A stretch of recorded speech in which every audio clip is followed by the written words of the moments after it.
So after 14 days, March 14, magpa-flight na po kami going sa Bahrain. So alas 2 na ng madaling araw. So nag-aayos na kami ng aming mga gamit papunta ng airport. So nandito kami ngayon sa aming hotel sa Al Riga.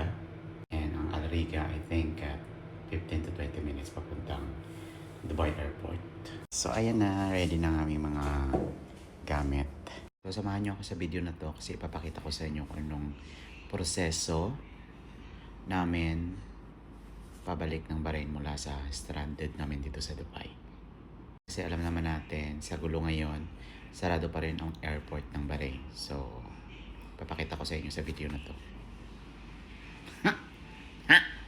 So, dito na kami sa lobby ng hotel. Nag-aantay na kami ng taxi. Ayan yung lobby. So, dyan kami nakastay for 4 days. And dito na kami sa transport. Going na kami sa airport.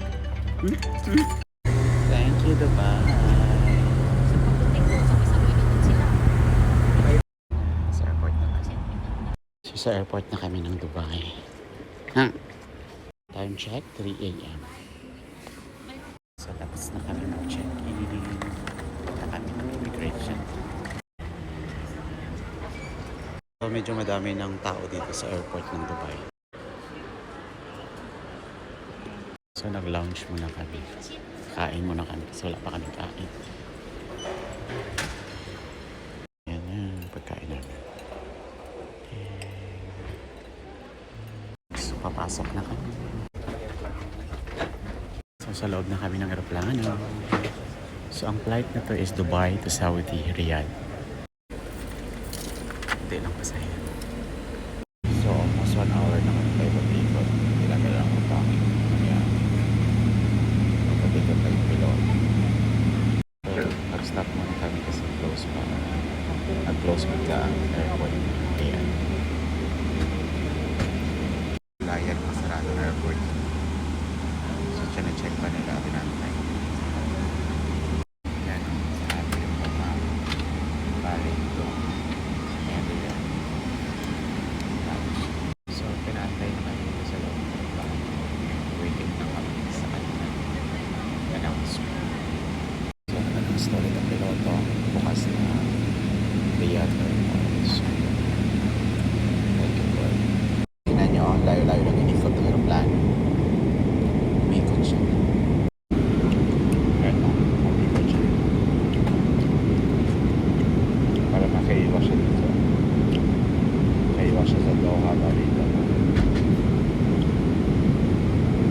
So, maglalandin kami sa Riyadh International Airport. Thank you Lord. So, safe pa. So, magandang papaikot dito sa aeroplano na sa Riyadh area. Pero nahihirapan siya maglandin.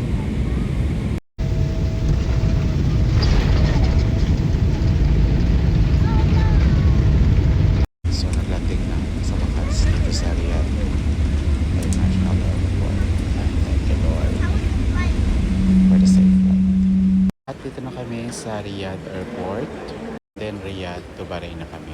Mag-byland na lang kami from Riyadh to Bahrain. So, ulitin ko lang, galing kami ng Dubai. Na-stranded kami ng Dubai. So, wala pa rin flight papuntang Bahrain.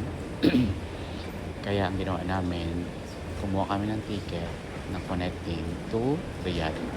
And then, pagdating sa Riyadh, nag-byland na lang kami going sa Bahrain. So, kung plano nyo ganyan, na papunta kayong Bahrain, make sure nyo mayroon kayong Saudi visa. Dito na kami sa Riyadh going to Bahrain. If you go Sasakyan na kami mula rito. more than 100, Hanggang sa Bahrain. you See you can Bahrain.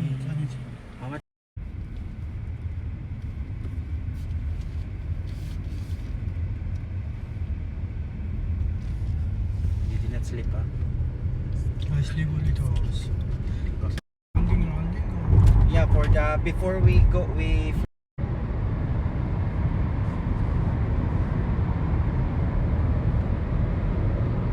Yes, I just bought a tram right now. Take Nelson out.